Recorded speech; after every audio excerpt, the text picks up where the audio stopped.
And we are going to move on to topic number 2. We're going to keep it moving here on this show. Monday Night Football. Indeed, it went down. Caleb Williams, J.J McCarthy. It's time to talk some quarterbacks and obviously some football teams because it went down. And obviously the comeback by J.J McCarthy. He had a dramatic fourth-quarter arrival as the Vikings beat the Bears 27-24. Are we confident in both Caleb Williams and J.J. McCarthy in being franchise quarterbacks? And Zach, I would love to do the honors and kick us off here because to me, this was a tale of two halves. Obviously, you got the first half, and J.J. McCarthy went for, I think it was 5 for 8, 48 yards in the first couple of minutes. And in the final minutes, he turned it around. He went 6 for 8, 87 yards, 2 touchdowns, including a scramble for a touchdown. And the Bears, I felt it was the total opposite. I felt that Williams was hot early, 10 for 10. And then he led a opening touchdown drive. And then the rest of the game, he completed 11 of 25 passes. Look, I'm not here to overreact, even though we do have an overreaction segment coming right up. But the reality is, when you look at J.J. McCarthy, I've always been high on J.J. McCarthy. And look, I'm not going to use what happened last night to bang my hand on the table, be like, I told you so. You know, he's going to be that dude. I'm not going to act like an idiot that's on drugs on this show, right? Because he's a rookie. I'm going to expect some learning curves. I've always said that from the very beginning. Be prepared for that, right? But you do see plays like this, him scrambling, having the fate in his legs to be able to make that touchdown right there. You know the moxie that he's showing there, the resilience after throwing that pick six. I thought it was a wrap when he threw that pick six, but not for him because he has the mentality to lead his football team. There's certain things you can't coach. You can't coach that. You can't coach resilience, certain things. Now, when it comes to Caleb, here's where I worry. I do believe he could be the franchise quarterback of the Bears, just like I believe J.J. McCarthy is the franchise quarterback for the Vikings. But where I worry is that I'm fearing that listen, Zach, the Bears took him number 1 overall. Okay? We're not looking only for a franchise quarterback at number 1. When you select a quarterback with the number 1 overall pick, you're selecting a franchise-altering player, or that's why you're doing it. Somebody like Jaden Daniels for the Commanders, granted, right? And granted, Williams still has the opportunity to prove that he can be a franchise-altering quarterback. Again, it's week 1. But you see the beginning of this game. He played within structure. He made some plays with his legs. I thought he made some nice throws. But then when Brian Flores' defense got going, the inaccuracy showed up again. He was missing a lot of throws. And I'm going to play a clip here. I mean, some of these throws were not just misses. They were off the market. Like, they were off the mark. They were terrible throws, as we are watching here with this one, these 2 throws that he made. I mean, DJ Moore is wide open touchdown. Ball's not close. This one right here, it's not close. And that was on 4th down. You know, and early in the game, that was a huge play. Inaccurate throws. So again, sure, I do believe both guys can be franchise quarterbacks, but in regards to Caleb, he was drafted to be more than that. He was drafted to be a franchise-altering player. J.J. McCarthy, on the other hand, again, he's in a great situation to succeed. I think what this game proved to me is that his development is further ahead than Caleb's development. Again, we like to go back and forth about, should we start guys week 1? Should we bench a guy for a year so he can sit and learn? But look at Caleb Williams. This guy, Caleb Williams, played every single game last year from week 1. Didn't miss a game, right? And he looked out of sync in the second half. But you have a guy in JJ who didn't play a meaningful football game since 2 years ago in the national championship, okay, coming off a torn meniscus injury, okay, where he missed all of last year, and he came here in that second half and outperformed Caleb Williams, and it wasn't even close. Again, what this game proved to me, although both guys can be deemed franchise quarterbacks or not, or TBD to be determined, he showed me, JJ, that his development right now, as of today, is miles ahead of Caleb's. And that's my take. I'll start by saying huge shout out to both J.J. McCarthy and Kevin O'Connell. I thought those 2 guys took over the game late. It was weird with JJ. He was obviously rattled early, struggling a bit. I wasn't shocked by that. First career start against a division rival on Monday Night Football. I was even getting some like Arch Manning vibes. It was clear that he was just not comfortable. He throws that pick six. And when he does that, you just think the game is over. But the thing about this, Will, and I've said this about, like, I'm skeptical, or I was skeptical about this J.J. McCarthy, Kevin O'Connell fit going into year one, because I didn't think there was a lot of growing room.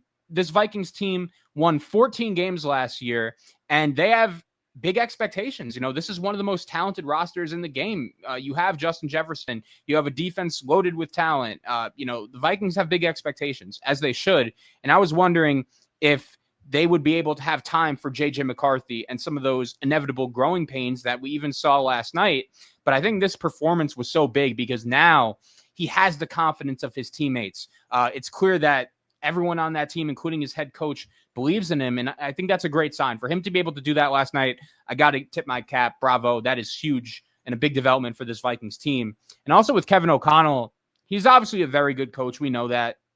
The work he's done with Kirk Cousins, the work he did with Sam Darnold.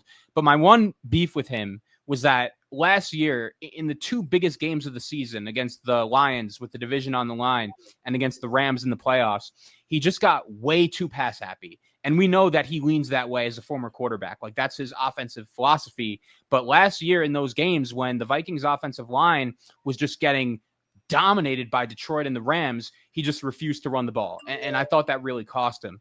But last night, I thought he did a really good job getting J.J. McCarthy settled, helping him get comfortable. Jordan Mason ran the ball great. That was a sneaky good pickup for the Vikings. And I think J.J. McCarthy, the formula to win with him is only having him throw the ball 20 times and getting him to use his legs like Minnesota did last night. So I thought Kevin O'Connell, Brian Flores, they outcoached Ben Johnson and Dennis Allen in a big way. So that was a team win. That was a culture win by the Vikings. You got to be impressed by that. So shout out to them. But my main takeaway, my main concerns coming out of this game are obviously on the Bears side. And here's my issue, right? Number one, I'm ready to say it. I do think I've seen enough to declare that the Chicago Bears taking Caleb Williams with that number one pick over Jaden Daniels, that's going to go down as an all-time miss. That's going to go down as an all-time mistake. And I think they are already reaping the consequences of that. I thought you did a good job explaining it. When you take Caleb, a guy that won as much as he did in college, a guy that won a Heisman Trophy, you're expecting him to be a franchise changer. Him being good is not good enough. He obviously hasn't been that. Way too inconsistent. Those throws that you're showing right now, they just can't happen. But number two, I just have some major questions about Caleb Williams being a good fit in this Ben Johnson offense. I think a reason why Jared Goff and Ben Johnson, that connection worked so well, is because this offense is all about ball placement. It's all about being accurate.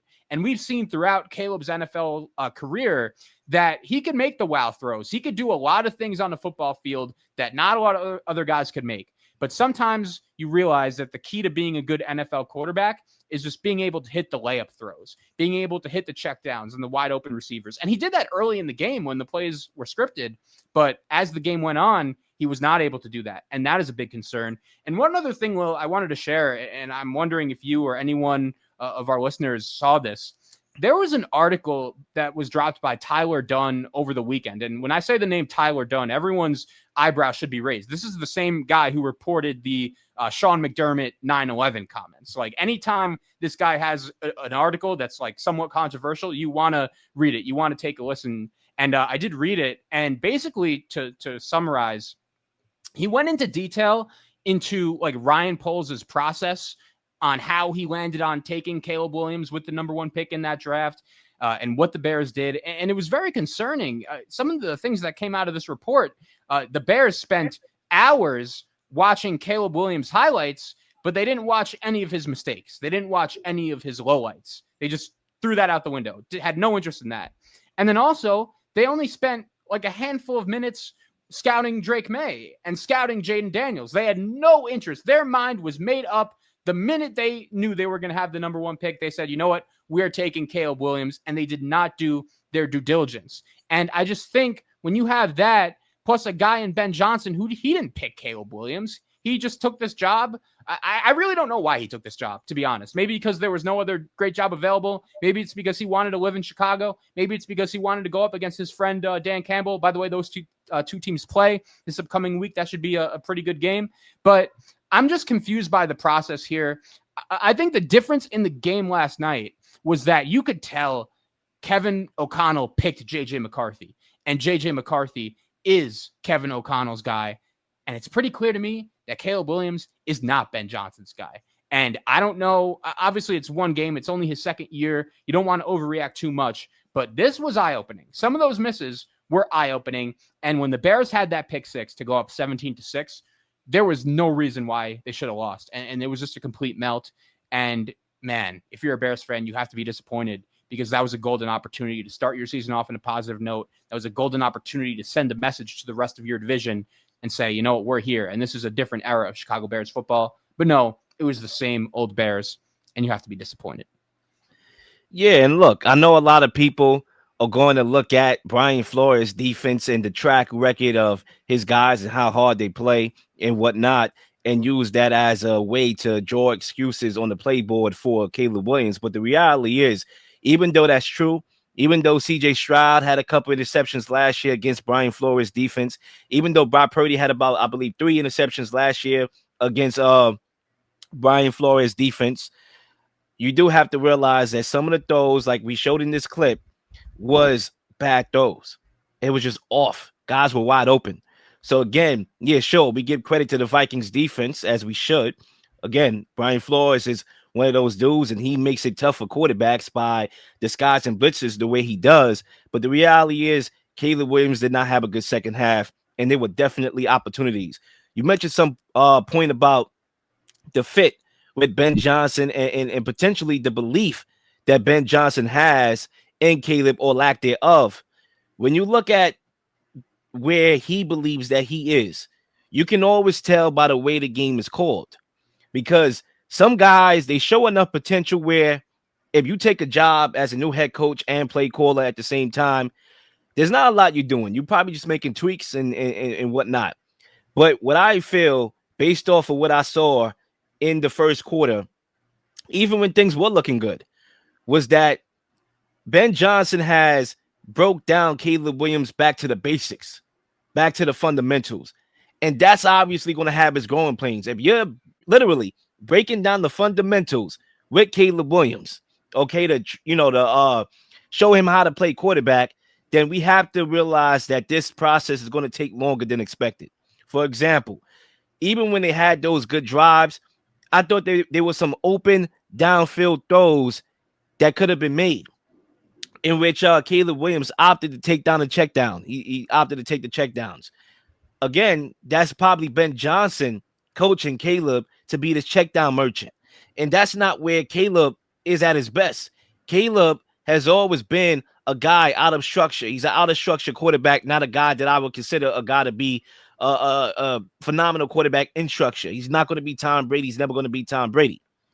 But the reality is, check downs, take what the defense is giving you. We even heard it in the telecast before the game when they interviewed Caleb and what Ben Johnson coached in him before the kickoff. It was, don't be Superman, only be Superman when you need to be Superman. So again, Ben Johnson is coaching him to play like Jared Goff, and I don't think that's what's best for Caleb Williams. I think you got to have a balance of him making those type of throws and taking the check downs, but also allowing him to do what makes him him. Also, the lack thereof of a running game was definitely alarming. DeAndre Swift had about 17 carries for 53 yards. They got to get the running game going. So clearly, there's a lot of work that needs to be done in Chicago. But right now, looking at that game, I am definitely more positive on the side of J.J. McCarthy and the Vikings. Yeah, and one other thing on the Bears I wanted to hit on that I forgot to mention. Could someone please tell me, why did Ryan Poles get extended in the offseason? What exactly did this guy do to earn that extension? Because this guy has been the team's GM for about 4 years now. Lil, I know you remember this well. He comes into his introductory press conference. We are going to run the North. How is that going so far? I mean, yeah, right now they're going to ruin the North. Yeah, and The thing about Ben Johnson, I still don't know why he took this job. It's clear that him and Caleb Williams are not a great fit. I agree with a lot of what you said. And I thought the only way he could take this job potentially is if he was allowed to bring in his own guy with him as a de facto GM and he had full control. But it's clear Ryan Poles and Kevin Warren have some juice in that building. And this whole thing is just very unorganized. Like, why is Kevin Warren the one making football decisions when he was brought in to get this team a new stadium? Like, originally, that was the only job for him when he was hired a few years back. And when you look at these throws, I mean, they're just bad misses that ultimately cost Chicago the game. Also, the Bears need a new kicker. I thought that game really turned when Santos missed that first 50-yarder at 17-6. Minnesota comes right back and scores a touchdown. Great pass by McCarthy to Jefferson. It's already year 2 for Caleb Williams, and the Chicago Bears fan base is going to run out of patience. That was just such a disappointing result last night because after that pick 6, the stadium is buzzing. You have a great opportunity to start 1-0, and you just couldn't do that. I just think this whole Bears situation right now is pretty clustered. It's pretty messy, and we still have a lot of questions that have to be answered. Yeah, and my last point in this topic is that, again, whether it was the laziness in the pre-draft process, not going through the other guys, that's why you have a pre-draft process, if that report is true, which is to evaluate other guys, even if you have in your mind the de facto guy you're going with, right? It's all part of the process, right? And I think in this situation that, look, I'm not going to sit here and say that Caleb can't be a good quarterback or he can't be the franchise guy, but everybody's development is going to be different. You drafted him with the number 1 pick for a reason. You wanted him to alter your franchise. And right now, I just don't see that happening. Like, you've had to do so much that Jaden Daniels didn't have. For example, let me make my point very clear. But Jaden Daniels, he didn't get this investment in the O-line. Now, last year, they added a couple guys to the line in the offseason, but I'm talking about the year before when he led the team to the NFC Championship game. He didn't have all these weapons. This team went all out using first-round picks on offensive talent, got Roma Dunze, signed Keenan Allen, a couple years ago, went all in offensive line-wise here, even took a tight end in the first round in Loveland.